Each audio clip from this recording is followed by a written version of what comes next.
कभी सोचा है कि आइसक्रीम का वो जो पहला स्कूप होता है वो हमेशा सबसे बेस्ट क्यों लगता है? या फिर बारिश के बाद मिट्टी की वो जो पहली खुशबू आती है उसमें इतनी ज्यादा ताजगी क्यों महसूस होती है? असल में इसका जवाब इकोनॉमिक्स यानी अर्थशास्त्र के एक बड़े ही दिलचस्प नियम में छुपा हुआ है। तो चलिए किताबी परिभाषाओं को थोड़ी देर के लिए साइड में रखते हैं।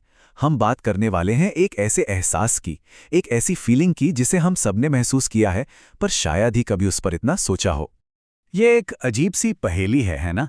कि कोई अच्छी चीज जितनी ज्यादा मिलती जाती है उसका मजा उतना ही कम क्यों होने लगता है?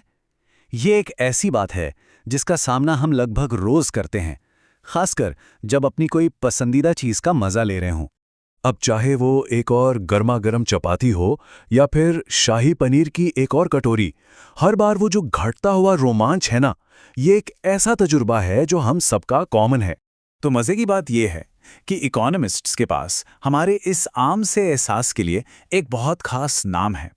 तो चलिए इसे एकदम आसान भाषा में समझने की कोशिश करते हैं। तो देखिए, सबसे पहले एक शब्द को समझना जरूरी है, यूटिलिटी। हिंदी में कहें तो उपयोगिता। ये कोई भारी भरकम शब्द नहीं है, ये बस वो आह वाला मोमेंट है, वो सेटिस्फैक्शन है जो हमें किसी चीज को इस्तेमाल करने से मिलता है। लेकिन असली खेल यहां से शुरू होता है, वो है मार्जिनल यूटिलिटी यानी सीमांत उपयोगिता। ये वो चीज है जो हर एक्स्ट्रा चीज से, हर अगले निवाले या घूंट से मिलने वाली खुशी को नापती है। और बस इसी घटना को, इसी घटते रोमांच को इकोनॉमिक्स की भाषा में कहते हैं the law of diminishing marginal utility. सीधे शब्दों में कहें तो इसका मतलब बस इतना है कि जैसे जैसे कोई इंसान किसी चीज को ज्यादा से ज्यादा इस्तेमाल करता जाता है तो हर अगली चीज से मिलने वाली जो संतुष्टि है, जो खुशी है, वो कम होती जाती है। और हाँ, ये कोई आज का बनाया हुआ नियम नहीं है, इसे गोसेन का पहला नियम भी कहते हैं। इसे जर्मन इकोनॉमिस्ट H. गोसेन ने सबसे पहले बताया था, और ये मॉडर्न इकोनॉमिक्स की नींव का एक बहुत जरूरी पत्थर माना जाता है। चलिए, थ्योरी तो बहुत हो गई, अब इसे असल जिंदगी के एक उदाहरण और कुछ नंबरों से समझते हैं। मान लीजिए कोई बहुत प्यासा है।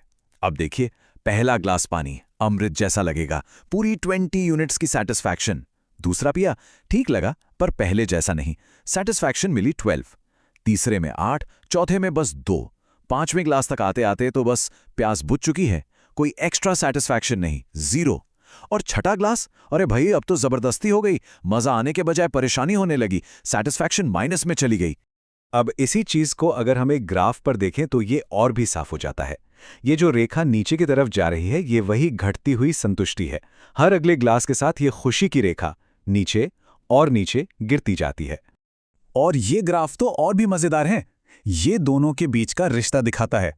देखिए, जब तक मार्जिनल यूटिलिटी यानी हर अगले ग्लास से मिलने वाली खुशी पॉजिटिव है, तब तक टोटल यूटिलिटी यानी कुल संतुष्टि का ग्राफ ऊपर चढ़ता रहता है। भले ही धीरे धीरे चढ़े, पर चढ़ता है।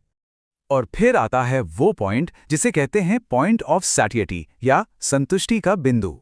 ये वो पल है जब मार्जिनल यूटिलिटी 0 हो जाती है, मतलब एक और ग्लास से कोई फर्क नहीं पड़ता। और ठीक इसी पॉइंट पर हमारी कुल संतुष्टि अपने पीक पर होती है। लेकिन एक मिनट, क्या ये नियम हर जगह हर चीज पर लागू होता है? नहीं, हर नियम की तरह इसकी भी कुछ शर्तें हैं और कुछ बड़े मजेदार अपवाद भी हैं। आइए जरा उन पर नजर डालते हैं। तो देखिए, ये नियम तब सही बैठता है जब कंजम्पशन लगातार हो और हर चीज बिल्कुल एक जैसी हो। लेकिन कुछ चीजें हैं जहां ये काम नहीं करता, जैसे दुर्लभ सिक्के या टिकटें जमा करना। वहां तो हर नया सिक्का ज्यादा खुशी देता है। या फिर अपना पसंदीदा गाना सुनना, जितनी बार सुनो उतना अच्छा लगता है। और हाँ, कंजूस लोगों के लिए पैसा, वहां तो ये नियम उल्टा ही काम करता है। अब सवाल ये उठता है कि ये सब जानने का फायदा क्या है, ये क्यों इतना जरूरी है? तो बात यह है कि ये सिर्फ एक किताबी थ्योरी नहीं है, ये हमारी असल दुनिया को समझने की एक चाबी है। जरा सोचिए, ये एक अकेला नियम कितनी चीजों की वजह बताता है। डिमांड का पूरा कॉन्सेप्ट इसी पर टिका है। सरकारें जो प्रोग्रेसिव टैक्स लगाती हैं, यानी अमीरों से ज्यादा टैक्स लेती हैं, उसके पीछे भी यही लॉजिक है। कंपनियां अपने सामान की कीमत कैसे तय करें, उसमें भी ये मदद करता है। और तो और, ये इकोनॉमिक्स के सबसे पुराने और सबसे बड़े सवालों में से एक को भी सुलझाता है। सवाल है डायमंड वाटर पैराडॉक्स, मतलब जिंदा रहने के लिए जरूरी पानी इतना सस्ता और किसी काम का ना आने वाला हीरा इतना महंगा क्यों है? इसका जवाब छिपा है मार्जिनल यूटिलिटी में।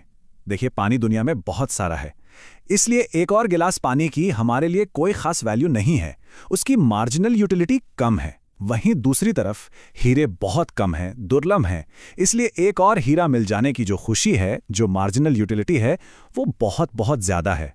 और कीमत टोटल नहीं, मार्जिनल यूटिलिटी से तय होती है।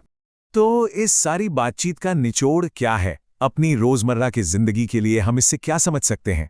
असल में ये नियम हमारे इंसानी स्वभाव की एक बहुत ही बुनियादी और जानी पहचानी आदत के बारे में बताता है। ये बताता है कि हमारी कोई भी एक खास इच्छा पूरी तरह से शांत की जा सकती है, उसे संतुष्ट किया जा सकता है। तो अगली बार जब कोई भी फैसला लें, कुछ खरीदने का या कुछ और इस्तेमाल करने का, तो एक पल रुककर जरूर सोचिएगा, उस एक और चीज की असली कीमत क्या है, और ये समझ हमारे रोज के फैसलों को किस तरह से बदल सकती है।